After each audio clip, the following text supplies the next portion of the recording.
Welcome to the Irish Occupational Therapy podcast. This series, Series 3, is focused on using occupational therapy wisdom to support parents with their child's development. So we'll be exploring key areas such as sleep, feeding, toileting, play and communication with insights from experts in occupational therapy and other fields. Our goal is to normalise the challenges of parenting and provide practical tips and advice. You'll hear from dedicated professionals who will share their expertise and personal experiences to help you navigate the complexities of raising children. Today on the Irish Occupational Therapy podcast, we welcome Grace Magennis. Grace is an occupational therapist and play enthusiast from County Tyrone. Inspired by her own children, Grace founded the Sensory Submarine in 2021. What began as an online shop specialising in sensory resources has evolved and grown into a play-based business which encourages children to explore, develop everyday skills and expand their sensory horizons. The Sensory Submarine offer carefully planned and curated sensory play sessions, workshops and specialist programmes for children of all ages and abilities, both in group and in one-to-one settings. Grace, you are very welcome. Thanks for joining us today. Thanks for having me, Aileen and Jen. I'm really excited. And I'm completely honoured to be asked, to be honest. We're delighted to have you in. I'm saying I've been watching you on social media for a while and loving what you're doing, so it's great to have you.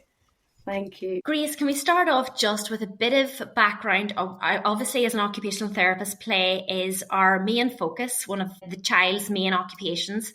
But tell us about the inspiration behind the very inviting play experiences that you offer. Yeah, so the story of the Sensory Submarine is a wee bit long-winded, but I'll try to keep it as brief as I can.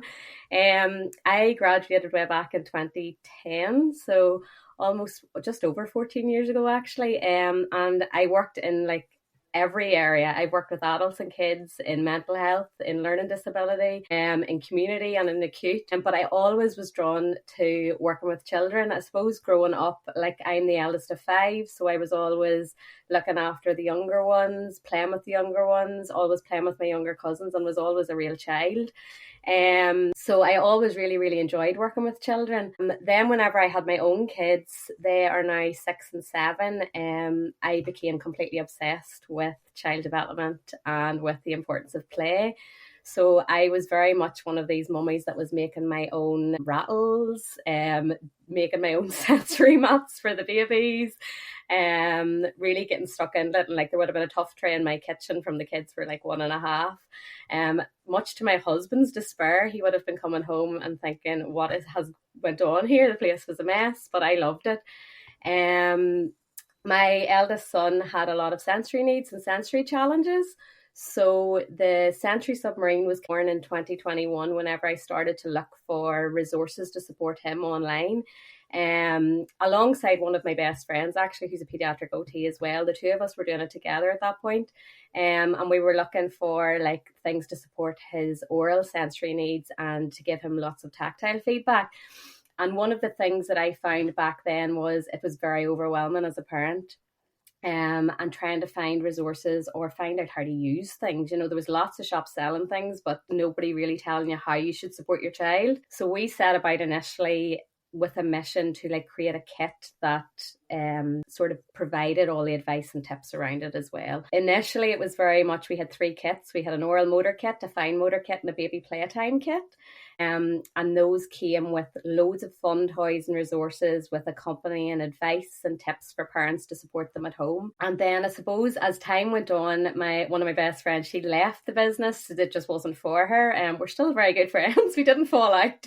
And I carried it forward. But I was still working in the trust at the time. So it was very much just a wee side hustle at that stage. And my interest grew over time until about the end of 2021, I would say, or mid-2021, I had taken a bit of a career break. I was looking after my aunt who was terminally ill, and literally one of my biggest cheerleaders.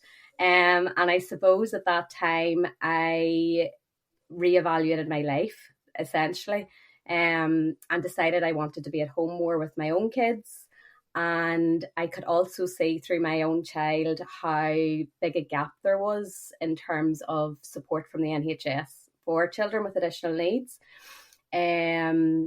There was very little out there socially and very little out there in terms of play experiences in our local area. So I just took the leap in 2022 and left with no massive plan as to where I was going with this. Some people would say I was crazy, but I knew I had a passion for it. I loved working with children and I just gave it a go. And thankfully, I've been very lucky. It's grown very organically since. The Sensory Submarine, then, like, I started out doing one class a month for children with additional needs in our local area. And more people just said to me, like, we want to come. That turned into like 2 classes a month, and then it became 2 to 3 a week.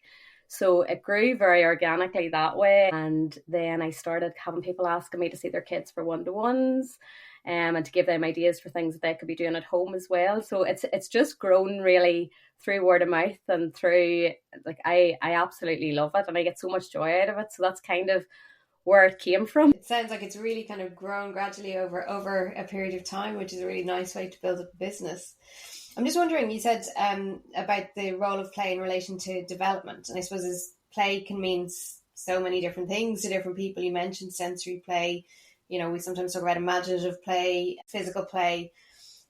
Could you just explain a little bit what, when we're talking about play, what that means and how it contributes to childhood development? Yeah, so I think firstly it's really important to acknowledge that all play is valid, because I think sometimes we can have this idea in our heads of what play should look like for children, but as Aileen said at the start, play is a child's main occupation, and how they choose to play should very much be respected and embraced as well. There's loads of different types of play. Like the play that I probably spend most of my time on and most of my focus is on is around sensory play. And that's basically just any sort of play that's stimulating the senses, your sense of touch, your sense of hearing, your sense of taste, your visual senses. And it's really, really good for child development. Like in most of the classes that I do are based around sensory play. So I might have different tough trays out and different things based around a theme. But through sensory play, we are promoting the development of fine motor skills. The kids are getting down, they're using their hands to manipulate objects, they're scooping, they're pouring, they're learning all of those really basic functional tasks through sensory play. It's also a really lovely way to support the development of their cognitive skills and their thinking skills. So problem solving through play, they might measure out materials through play, and they're developing planning skills and that as well through sensory play. I think sensory play is another lovely one in terms of developing emotional regulation skills. It's very calming, it's very regulating for a lot of children, and it also gives them loads of opportunities to express themselves and to play imaginatively and creatively without really tight boundaries around it. So I think for me, sensory play is the one that I probably do the most. I've noticed with my own kids now who are that wee bit older, they're kind of growing away from the sensory play side of things now, much to my dismay. But they are definitely more into construction-based activities now, so construction-based play. And then I can see that developing different skills. So there's definitely a lot of problem solving skills and figuring things out, whenever you're building blocks or magnet tiles, making sure that the tower doesn't fall over, or with the magnet tiles, making sure that the magnets attract each other so the tower stays up. So I can see different skills then being developed for them through the likes of construction based play. And my wee girl, she loves imaginative play and role play type activities. So she's big into dressing up, big into playing doctors and nurses or teacher. And again, that's another brilliant way to develop skills. You're acting out real life situations, you're developing your social skills, your conversational skills. You're learning about job roles. She's learning how to express herself, and she's developing wee interests and things as well. And even her ability to make decisions. We play shop and things quite a lot too. So she's, interacting with food, money, she's learning different things that way as well. So I think like play is like absolutely vital in terms of developing skills that we take for granted probably as adults. But that's how children learn, and that's how they are developing all those wee skills. Grace, do you think it's important for us as adults, whether we are parents or professionals, to be aware of our own play preferences and biases? I know myself, I'm definitely cognitively biased, so I'm always going to go for, I love the board games, I love the construction play, and I do have to push myself to get creative and relax and enjoy. So being aware of that and putting your attention into that area. Absolutely, and I'm the same, Irene. Like I struggle a wee bit with the role play side of things. My wee girl absolutely loves it, but it's not me. Like I prefer creativity and mess. I love arts and crafts. I love Lego too, that construction based stuff. So I would have to push myself with that. But I think it's like about like acknowledging that you have a preference. Like it's the same with kids, like people will say, oh, I can't get them to do jigsaws, or I can't get them to do Lego, they're not interested in it. That's okay. It's just thinking about other ways of incorporating similar activities, or make it more engaging for them, maybe base it around their wee special interest or something, so that it is more engaging for them and that they're still ticking the boxes in terms of developing skills, but you're following their lead. Because I think you're totally right. Like we all have preferences as to what we like and don't like. And I would have to, if I asked my little girl what she wants to do as an activity, 9 times out of 10, it's can we play a shop or can we play a restaurant? And I set aside time and we do it, because that's her thing. But I do struggle with it because it doesn't come naturally to me. So yeah.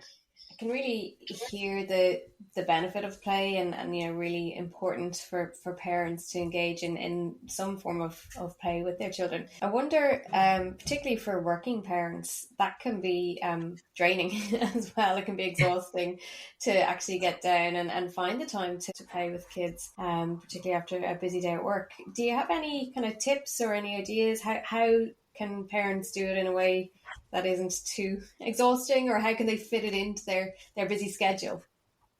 Yeah, I think like that's something that I hear a lot, and especially within the wee ones that I see for one-to-ones, it's the time element.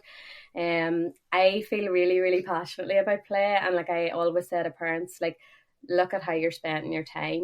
Like we do spend, I'm guilty of it too, far too much time on phones and on screens watching TV and things. So what I would say to busy parents is, and like I am a busy parent myself, set aside like 15 minutes a day. It's not like a big chunk of time where you have like completely uninterrupted time with your child. And if you've 2 children, you do 15 minutes each.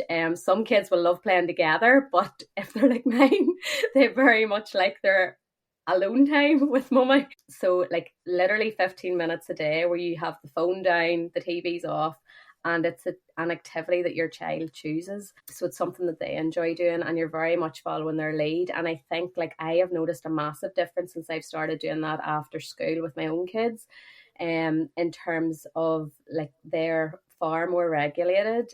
Our relationships are better. There's less meltdowns, there's less frustration coming through because they feel like they're being listened to.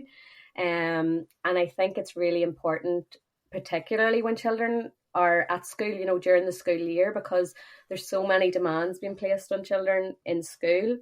And homes are a wee safe space. And quite often children will ask you to play with them. And that's their way of like inviting you into their world. And that's whenever you might hear, what has happened today, or, they might role play out something that went on. And it's just time for them and you to be together. So I would say that's probably my first wee tip would be that. But the other thing is you can do like really playful things very easily in your own wee routine. So some wee things that I would say are like use bath time as your playtime. So like you're doing it anyway. Add in like a wee funnel, some wee jugs, maybe, the crazy foam soap that you can get in Home Bargains, anything just to make that experience more playful for the child. that's another lovely way. You know, if you don't have time to sit down and physically play, you're doing bath time anyway, so make it playful. And even like very simple things like, you know, before dinner time, sometimes we would have a dance off, just like 2 minutes, put on a song, Taylor Swift, Shake It Off, and dance. And you know what, it actually does so much for you as an adult as well, you know, in terms of like releasing those endorphins and like making you feel good, and you'll feel a lot more connected to your child. So those would probably be my like top tips in terms of like trying to incorporate play really easily into your day, because like I get it, people are so busy, and you can be a wee bit frazzled after a whole day at work and at school, but I think like you're guaranteed to feel better if you spend like that wee bit of time playing. And like it's so important for adults as well to have time to play. You know, we don't do it enough. I think, yeah, you've made that point definitely, Grace, that it's regulating for the child, but it most definitely is regulating for us as the adults too, whether it's sensory play or imaginative play. It's making that time and takes that guilt and pressure away, doesn't it? I think that's it, yeah. Grace, some of your ideas and structured play and sensory play that you share on social media is so visually appealing. Can you share where you get your inspiration from? Just if a parent can't access some of the classes that you offer, or that there isn't anything locally in their communities, how could they set up something individual for their child at home? Yeah, well, I take a lot of inspiration off Instagram, off other accounts and people doing similar things. But one of my biggest inspirations is the children that I see. So whether that's a group or an individual themselves, like if a child has a special interest, you're guaranteed I'm going to base it around that interest. You can probably see behind me, there's a lot of dinosaurs in our house. That has always been a massive special interest here. So growing up, the kids' sensory play setups, or even Lego different things, have always been based around dinosaurs. So what I would say is follow your child's lead primarily. Think about what you have at home. Like sensory play doesn't have to be complicated, and I think we can like see a lot of accounts where things are very manicured, very photo perfect. I'm guilty of that as well, because I like that's my creative outlet. Like on a day-to-day basis, if you're setting up sensory play at home, think about what you have in the house. So the likes of cardboard boxes, toilet roll tubes, kitchen roll tubes, you know, like boxes with lids, Chinese containers, all of those things, and even like loose parts. So wee bits and pieces like buttons and pom-poms, or bottle lids off the milk carton, the wee pouches that you get baby food in. All of those are amazing for setting up sensory play, and like you will be amazed at how your child plays with those things. And one of the things that I would do quite a lot too is taking kids outside.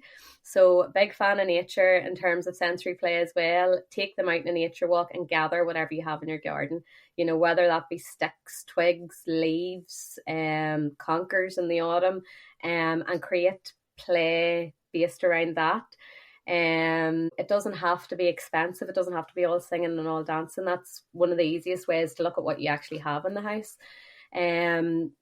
Some other ideas for home would be things like your sensory bins. So like a big box, like a big storage container.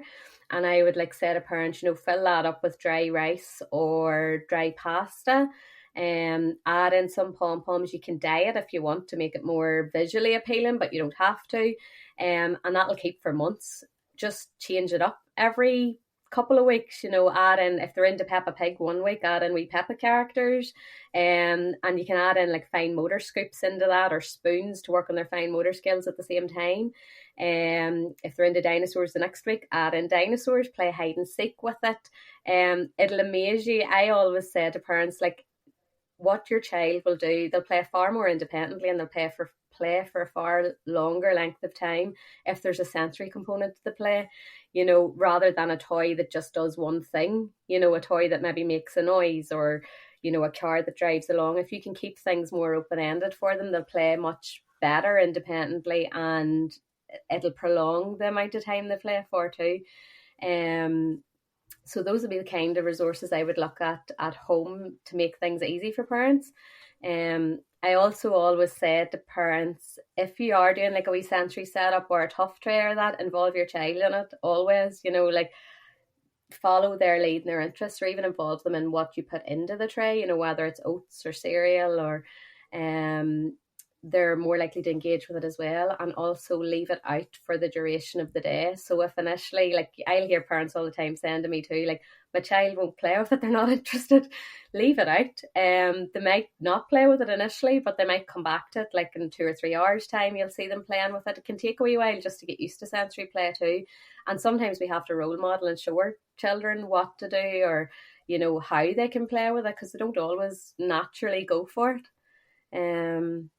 But yeah, I think I went off on a bit of a tangent, but hopefully I answered that question. I think that's really helpful, Grace, because sometimes you are trying really hard to engage the child, to engage your child, to get some kind of reaction, and like they look at something for 2 minutes and then they're off, and they're not wanting to do something. Or I guess the other thing to bring in and to acknowledge is the kind of attraction of iPads and screens as well for children, and that can be a little bit of a draw away from maybe some other types of play.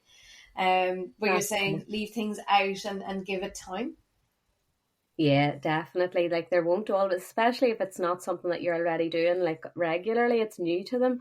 They need the time and the space to figure it out and to explore it, and to come around it. Like one wee boy that I had, number blocks was his thing. I could tell you everything about number blocks. So like sessions were always themed around that, and like I would have been printing resources, cutting them out, laminating them, buying all the number blocks toys. But it was amazing how, like whenever you added that into sensory play, how long he would play with it and how interested he was. And then he learned from that as well. That was a good way to he was going into P1 and then P2, so it was a good way as well for working on like numbers and math skills and different things. What about if you have a child who has sensory processing challenges or additional needs, and some sensory play is really difficult? Is there any kind of advice for parents on how to support children with sensory processing through play? Yeah, so just like every child, very much follow your child's lead. Take a wee bit of time to observe them and to figure out what their sensory preferences is. Like you might have a child that is very sensitive to textures or to tactile input, that doesn't like their hands being messy and that doesn't like dirt being on their hands. So for children like that, I would always say start with a drier texture first, the likes of oats or dry cereal, something very dry, before you would ever think about introducing like gloopy textures or jelly or anything like that. And it might take a very long time before you ever will introduce something like that. So it's about just constantly observing the child and watching how they interact with things. I would also say to always have like a range of scoops or bowls or things that they can interact with the sensory play bases with without having to touch them, so that it's very safe and controlled. If they can still enjoy it, they can still play with it, but they don't have to put their hands right in it. Inadvertently, some of it might go in their hands, and that's a process too, about gradually introducing textures and getting them desensitized to things. But if you do it very gradually and add in loads of scoops and tongs and things, it's much safer and it feels happier for them as well.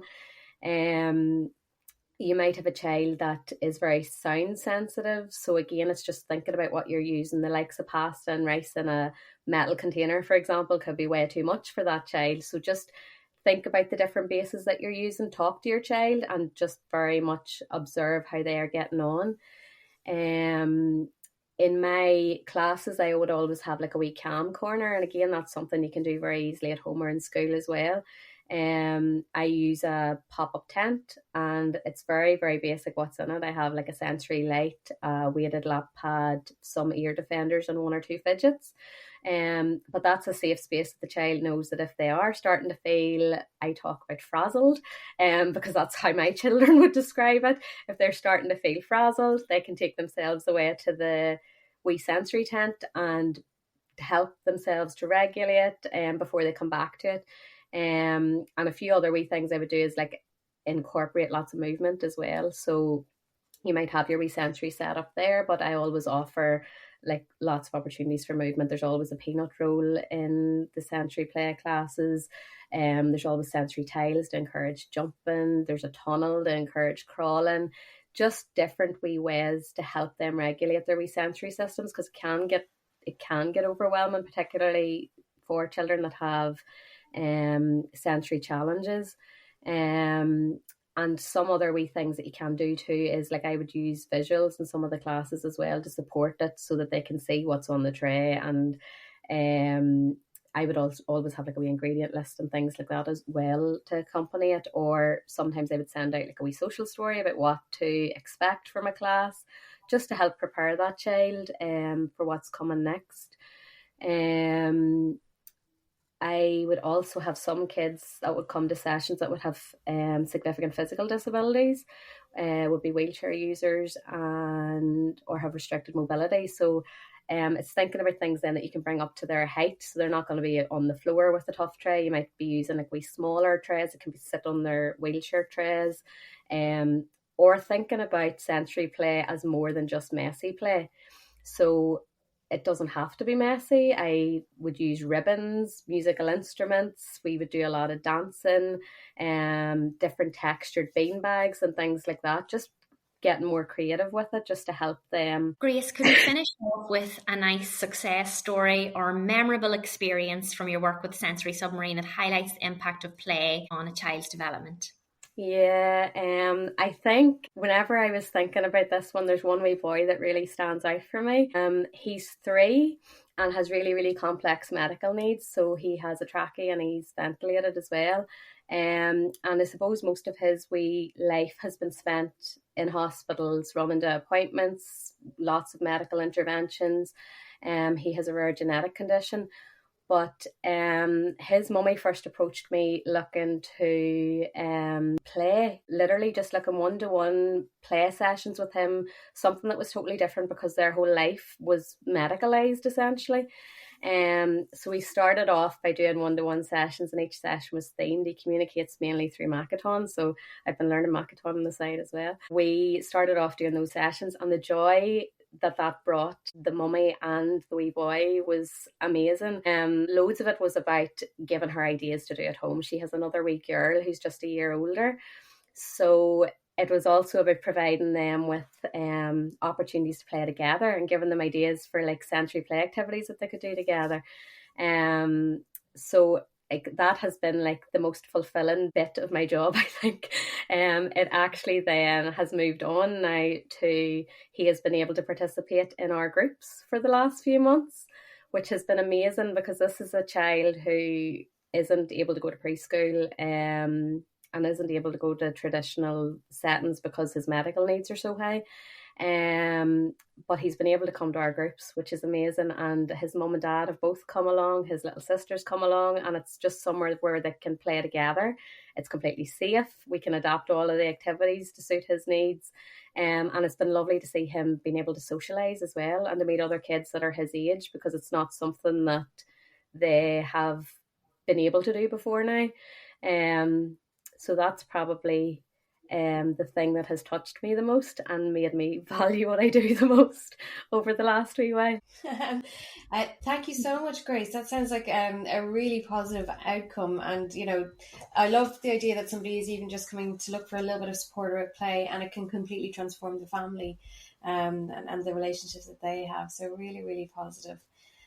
Your social media channel is Sensory Submarine? I'm on Instagram and Facebook, but mainly Instagram. I have a website as well, www.thesensorysubmarine.com. Thank you so much for sharing your experience, Grace. Thank you for joining us on the Irish Occupational Therapy podcast. Thank you so much for having me. I really, really enjoyed it. And I'm honoured, as I said, to be asked. That's all for today's episode on the Irish Occupational Therapy podcast. We hope you enjoyed our discussion and found it informative and engaging. If you've any questions or comments, we would love to hear from you. You can email us at irishotpodcast@gmail.com or connect on Instagram or Facebook. And remember to subscribe to our podcast so that you never miss an episode. If you found this episode helpful, please leave us a review on your preferred podcast platform. Your feedback is important and helps us to improve the show, so please do leave it. Thank you for listening to the Irish Occupational Therapy Podcast, hosted by myself, Jen Trachak. And myself, Aileen Rutledge. We look forward to sharing more insights and knowledge with you in future episodes. Until then, take care.